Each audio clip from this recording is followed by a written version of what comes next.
In our oral history, it is not too far-fetched to take living people and mystify them into something more.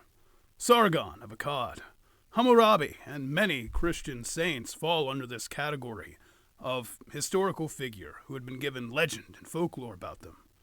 And today's episode is no different. This is the hagiography of a Korean monk named Won-gwang, a Buddhist monk who lived in the late 6th and into the early 7th century. He historically is known for bringing a Buddhist reform into the kingdom of Silla and establishing a militarized branch of monks that were well-versed in Confucian philosophy and Buddhist teachings. With this preamble finished, let's enter this story. There was once a monk in Silla named Won-gwang. He entered the monastery as a boy and loved studying the sutras of Buddhism and the works of Confucius. After decades in the monastery, at the age of 30, he decided it was time to find a place of solitude, a place to further his own studies and discipline, a place away from people. Thus, he gathered what little he had and climbed Mount Sangyi, where he stumbled upon a peaceful cave, quiet, dry, and about halfway up the mountain, and thus made his hermitage there, simple but profound, a place of study and rest. Not too long after, he saw another monk ascending the mountain and creating a hermitage of his own a distance away. Won-gwang did not seem to mind, as he was focused more on his own pursuit of enlightenment. As such, let the other monk go.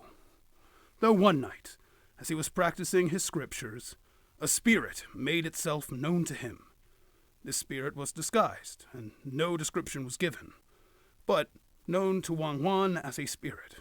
Kindly, the monk greeted this visitor and allowed him to speak. The spirit would go on to inform him that the monk that had climbed by was a foul magician who blocked the path spirits took up and about the mountain and recited evil spells, and that it would be wise that this monk was sent to leave before the spirit did something bad. Won-gwang was then asked to go and question this monk of his choice of habitation, and ask him, monk, to leave the mountain, or at very least relocate, to which Won-gwang agreed. For the first time since establishing his hermitage, he left, and ventured to the other monk's cave, and asked him to leave, to which he got a harsh reply. "I am not going anywhere. You are probably annoyed that I have become your neighbor, and are making up this spirit to make me leave.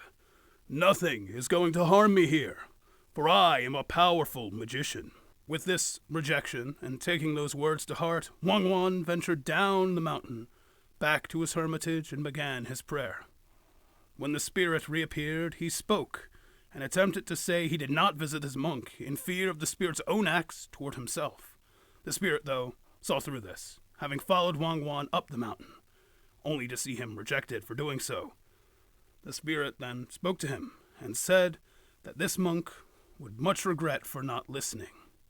And then he vanished, and the mountain rumbled, and the heavens shook, and down from the side of the mountain a massive rock slide occurred, burying the other's monk hermitage and himself. Unable to sleep that night, Won-gwang went about his day, and the next evening the spirit reappeared, revealing he was 3,000 years old, and very wise and powerful, and that a monk sitting in their cave was useless in helping others.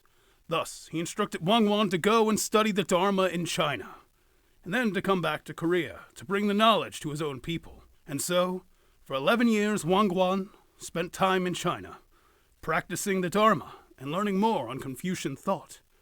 And during an envoy's journey by sea back to Korea, a dragon rose from the waves and spoke to him, saying, "When you return to Korea, build a monastery in my honor. And in that place you will teach the things you have learned in China." "It shall be done," Won-gwang replied, and upon touching down he returned to his mountain hermitage to thank the spirit. It was here the spirit told him not to dawdle, and to fulfill his promise to the dragon, and showed him the place to build his monastery. And that place was a field north of Mun, where the spirit and the monk built a magnificent monastery. that extended knowledge of the locals for years and years. However, not all was good, as the spirit eventually came to Won-gwang and informed him that his time was coming, and despite being a spirit, death would have him. This saddened Won-gwang, who had grown quite fond of the spirit. Seeing this, the spirit asked the monk if there was anything he needed before the spirit went, to which Won-gwang said, "I would like to see your true form. See to the east at dawn, and you will see my arm. That is all I will be able to show you," came the reply of the spirit. Surely enough, at dawn, he saw a massive arm break over the horizon, piercing up from the earth itself, and an echo resounded in Won-gwang's ear, telling him to find the place where the spirit was to die. And so following it, he arrived there, and he found a black fox in its death throes. Upon his arrival, the fox took one last breath and died, and Won-gwang knew that it was the great spirit of his friend that had passed away. Like in many Far Eastern cultures, foxes hold a mythical place in Korean folklore, often attributed to spirits and their powers. Also shown in my video of Kotaji from a while ago, these kumiho are sometimes tricksters, sometimes not, kind of a diverse portfolio of spirits that sometimes benefit and sometimes detriment. Won-gwang ventured back to his monastery and began to teach again. So good was he at teaching that a young dragon found his lectures pleasing to her ears and became a student. She stayed with them for a while, and unfortunately, a massive drought soon settled in the kingdom of Sela. Reluctant to ask, but knowing the dragon could create rain, Won-gwang questioned if she could bring storms. The dragon was more than capable to fulfill the favor, but she also knew that rain was the domain of the King of Heaven, and therefore, if she made it rain, his wrath would come down upon her. Won-gwang promised that no matter what rage would come from the King of Heaven, he would handle it, and no harm would come to her. Trusting her teacher, this dragon caused rains to come and fill the land with water, and bounty, and harvest.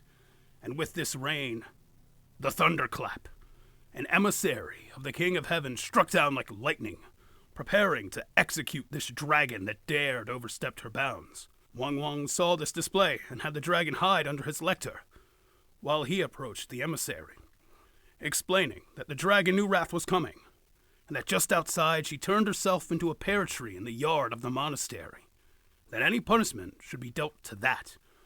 Brutally, akin to execution, the emissary smote the tree, and then saw himself off, satisfied at fulfilling the King of Heaven's request. After he vanished, Won-gwang spoke to the dragon, and said she could emerge, seeing the tree smote for her own transgressions.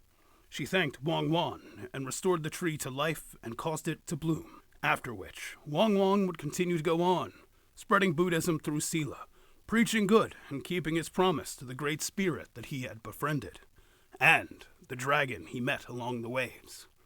As always, thanks for watching.